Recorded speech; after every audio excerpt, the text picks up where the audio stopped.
Transfer Insiders on talkSPORT, and we're now going to talk Tottenham Hotspur with Craig Dearman, who is the co-host of the Spurs Chat podcast. Congratulations on your European trophy. We just want to see that big smile on your face when people mention that trophy. Just how much of a weight off your shoulders is that one?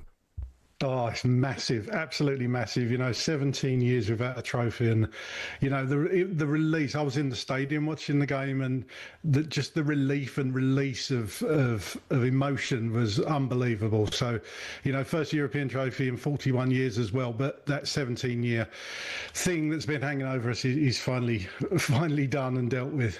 Kev, can Craig be described as long-suffering? Is he allowed to take that trophy? Just about on the edge. Not quite as long-suffering as Villa, maybe, but just about on the edge. How did you feel about Ange going? Because I found that really fascinating, that whole kind of duality between the fact they were so bad in the league and yet he clearly prioritised the Europa League towards the end. Yeah, and it was confirmed that's exactly what they did, and that is what got us over the line in the end. As for Postecoglou, I was a bit gutted that I thought he'd earned the right, to be honest with you, to go into the third season. I thought he'd earned that, but the club saw it differently, and ultimately the league finishing position just wasn't good enough and wasn't good enough for the club, even though we got over the line in the final. It was really an all or nothing game, that final. It was for Manchester United. It's probably more important for Spurs to win it, to be honest with you, because of the recent history you just mentioned. But yeah, I was gutted to see Postecoglou go, but now firmly behind Thomas Frank. Yeah, Craig, it's another new era now. It's the Thomas Frank era, and I guess as new eras go, as starts go, taking a player from West Ham is quite nice, a nice start. Well, the important thing for me was that we actually try and act like a big club and actually make big signings and ready-made players for the Premier League, and Kudus certainly is that. Obviously, last season he wasn't brilliant for West Ham, but his first season he really did well. I think there's a really good player in there. I think he's going to be really good for Tottenham. So overall, I'm happy. I don't care that he's come from West Ham. He's a good footballer, so I'm really looking forward to seeing him play in the Spurs shirt next season. Morgan Gibbs-White, another one that Tottenham are being linked with. Obviously, there's been a lot of talk about his release clause and whether Tottenham might have to be forced to pay a little bit more to Nottingham Forest. But is that an exciting deal if it comes off? For me, it is. Yeah, Morgan Gibbs-White is a player that I've really wanted at Spurs for a number of years, to be honest with you. I just think he's got better and better and better. I really hope this deal gets over the line. Obviously, there's issues that you mentioned that I would imagine they're going to be sorted out. I can't imagine the likes of Daniel Levy goes into any transfer without dotting the I's and crossing the T's. He seems to think, and the club would seem to think, as far as I know, that they've acted appropriately and they haven't done anything wrong. Forest are obviously going to think differently to that, but let's see what happens there. But certainly Morgan Gibbs-White, really exciting signing for me, and again a player with Premier League experience that we so desperately need going into this Champions League campaign next year. Craig, we obviously know that Thomas Frank's quite a flexible manager in terms of varying up his system game to game. Sometimes he'll play 3 at the back, sometimes it'll be 4 at the back, he'll sometimes play 2 up front. That's what he did at Brentford. Yeah. I'm just looking at kind of the makeup of the Spurs side, and Morgan Gibbs-White's obviously going to come in and play. What does that mean for James Maddison, who is a popular player with Tottenham fans? His durability is a bit under question, but where would he fit? What does that mean for him, Morgan Gibbs-White, coming in?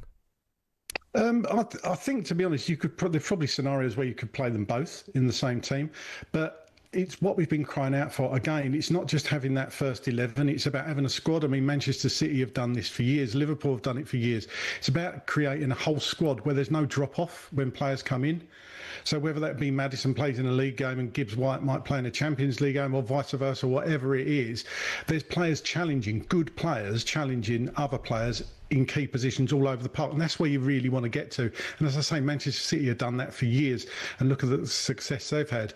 That's where we fell foul last year. We obviously had our fair share of injuries and everything else that went along with last season. It could have been an absolute disaster, but it wasn't. We got over the line in the end.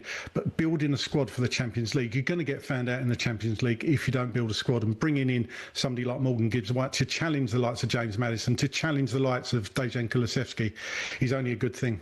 Just on that point about squad strength, one of the things that really struck me last season was the difference in the team when you didn't have Mickey van der Ven. Now, he is a bit of a unicorn because you don't get many centre-backs who are that rapid. So he's not an easy guy to back up. Yeah. But obviously Romero's been linked with a move away. it wouldn't surprise me if some of the really big hitters in Europe are at least looking at Van der Ven. Not that you would lose him this summer, but one of the things it strikes me they have to do is work out a way of replacing him when he's not there. Yeah, and as you say, that is incredibly difficult to replace Van der Ven because we really suffered when he wasn't playing last season because of the high line Ange plays. Van der Ven had the pace to get back. I'm not sure Thomas Frank's going to play that kind of system, so he's not going to. The onus isn't going to be on Mickey Van der Ven's hamstrings to get back every single time by playing such a high line. But you know, the defenders we've got, the central defenders. If we keep Romero at the club, I'm hoping he stays this season. Obviously, we've got Romero, Van der Ven, Kevin Danso came in and has done very well, and he's now made permanent deal. We've just bought in another centre back or defender, apparently can play anywhere across the line, Kota Takai, so he's come in. We've still got Ben Davies at the club, and we've got I think he's 18, Luka Vuskovic has come in. We signed him a couple of years ago. I think he's about 6'4". He's huge, but so young. So whether he gets loaned out again, I don't know, but I think we're in a really good place with centre backs. But definitely if somebody like Romero goes, we're going to have to replace him this window. Let's say, obviously, Kudus has already signed, and then Gibbs-White goes through as well. What other area would you like to see addressed this transfer window? What do you make the next priority to be for Tottenham? Well, there's three for me. If I could really pick the transfers and pick what positions, number one would be a centre forward to challenge Solanke. I still think we need a centre forward, a number 9, if you like. And most of the fan base would probably agree with me that we need a number 6, a central defensive midfielder that can control the play, because we desperately was ripped apart through the middle sometimes last season. We desperately need that big number 6 that can control the game. Now, Archie Gray has been touted as being that player, but he's still so young, not given many opportunities in that role last season because of injuries more than anything else. So the number 6 role, and finally a backup, or not even a backup, a challenger to left back for Destiny Udogie. If you're saying Pedro Porro and Jed Spence are going to be fighting out for the right back position. So those 3 positions for me: left back, central defensive midfield, and a number 9. One player we've not talked about, and it's a bit of an emotional one, this in many ways, Heung-min Son, because there's a player that's got a lot of miles on the clock, not just for Tottenham, but for South Korea as well. He's played a huge amount of football. I remember him years and years ago when he broke through at Hamburg in the Bundesliga. That seems like a lifetime ago. Is it fair to say that he's no longer the key player he was? And if that's true, what's the best thing to do with him? Well, he's still our captain, I would say that. So he's key in that regard. But you're right, he has dropped off a bit. He's 33 now. He's going to lose a yard of pace. His influence in games isn't as much as it used to be. I think, to be honest, losing Harry Kane was a huge part. That was a huge part of Son's game, having them two. Obviously, record assists between the pair of them over the years. So I think there's different things that have led to not Son's demise as such, because I don't think he's gone down that much, but at the Premier League, and you really notice when players drop off, and Son, it has dropped off. But for me, Sonny, if he wants to go, I've said this for months, if he wants to go. If he wants to stay, happy to let him stay around. He's a legend at the club. I love Heung-min Son to bits. I think he's earned the right to choose what he wants to do, and I think that's ultimately should be his decision.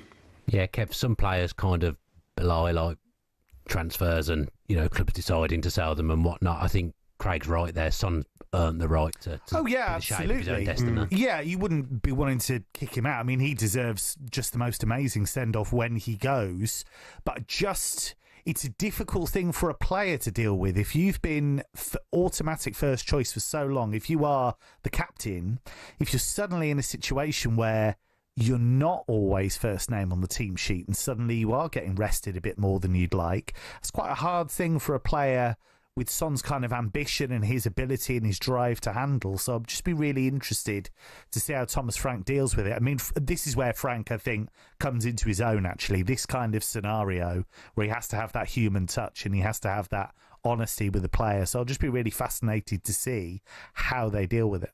Craig, you happy with Thomas Frank? Would that have been your choice?